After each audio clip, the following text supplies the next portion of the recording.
वालेकुम प्यारा शागिर्द, उम्मीद त ख़ुशि हूंदा। How are you all my student.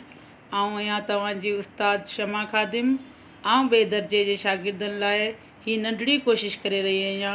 उम्मीद त अव्हां लाइ कारआमद साबित थींदी। प्यारा शागिर्द, तव्हांखे ख़बर आहे सिंधी अल्फ़ाबेट जी पट्टीअ में केतिरा अखर थींदा आहिनि? सिंधी अल्फ़ाबेट जी पट्टीअ में 52 अखर थींदा आहिनि। 52 अखरनि में मुख़्तलिफ़ ख़ानदान थींदा आहिनि। असां पहिरीं बे जे ख़ानदान खां वठी रे जे ख़ानदान पढ़िया हुआसीं ऐं असां हाणे सीन जे ख़ानदान खां वठी ये यकतारो पढ़ंदासीं। सीन जे ख़ानदान में प्यारा शागिर्द 2 मेंबर हूंदा आहिनि। स्वाद जे ख़ानदान में 2 मेंबर हूंदा आहिनि। तोए जे ख़ानदान में बि 2 मेंबर हूंदा आहिनि। ऐन जे ख़ानदान में बि 2 मेंबर हूंदा आहिनि ऐं फेब जे ख़ानदान में 3 मेंबर हूंदा आहिनि। काफ कुतो हिकु ई हूंदो आहे ऐं खे खट जे ख़ानदान में 5 मेंबर हूंदा आहिनि। अहिड़ी तरह ॿिया जेके बि अखर आहिनि उन्हनि सभिनी जो हिकु हिकु ख़ानदान हूंदो आहे। सीन सीटी, सीनी ये ज़ेर सी, टे ये ज़ेर टी, सीटी। शीन शींह, शीन ये नून ज़ेर शी, है नून पेश हूँ, शींह। स्वाद सूफ, स्वादवा पेश सू, फे पेश फ, सूफ। सीन सीटी, सीनी ये ज़ेर सी, टे ये ज़ेर टी, सीटी।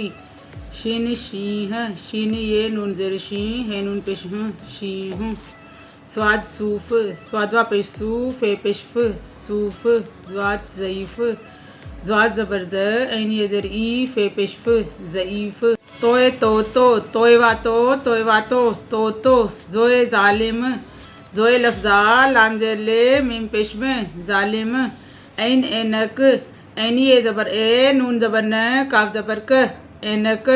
गैन गालीचो, गैन अलफ ज़बर, गैन अलफ गा, लाम ये ज़ेर ली, चे वाचो, गालीचो।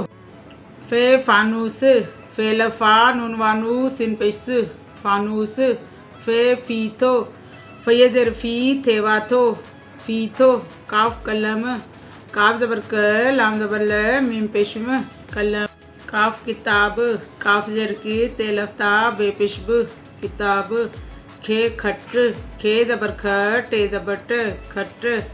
गाफ गुल, गाफ पेश गु, लाम पेश ल, गुल। गे गऊं, गे ज़बर ग, हमज़ो वानून पेश गऊं।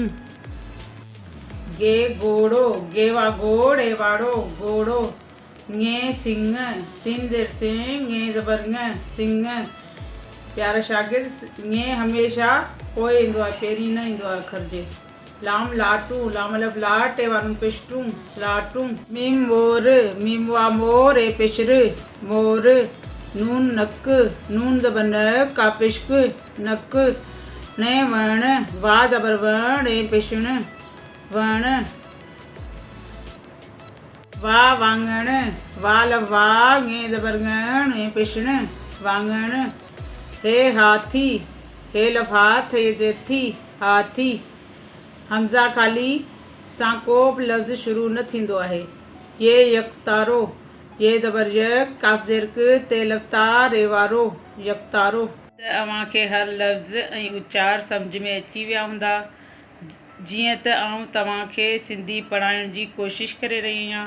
उम्मीद त अव्हां वधि खां वधि शेयर, लाइक ऐं सब्सक्राइब कंदव। अलफ़ खां वठी ज़े ज़ंजीर जी वीडियो डिस्क्रिप्शन में मौजूदु आहे। Thanks for watching. अल्लाह हाफ़िज़।